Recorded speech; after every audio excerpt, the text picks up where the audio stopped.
Na lente do Mauro, estamos falando aqui com o Reinaldo. Reinaldo, aqui no Barbaridade, você vai falar um pouco como foi trazer esse mini rodeio aí?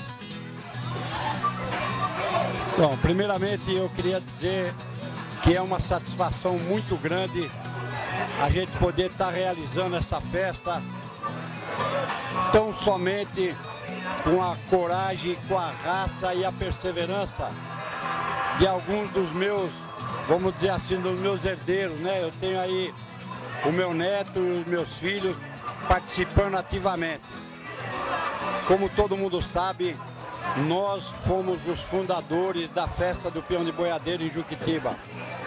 E como fundadores, nós chegamos a pertencer à terceira melhor festa da nossa região.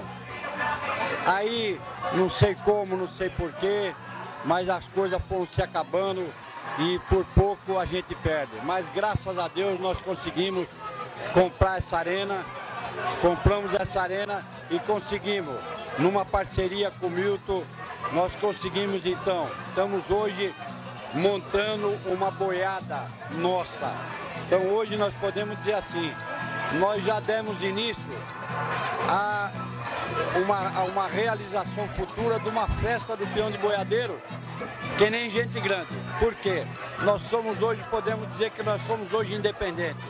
É claro que a gente, qualquer lugar que a gente vai e qualquer lugar que a gente for montar uma festa dessa, a gente vai precisar do apoio, principalmente do apoio da prefeitura.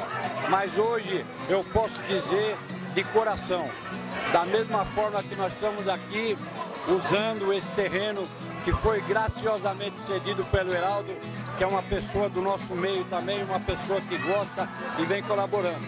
Então nós podemos dizer isso aí.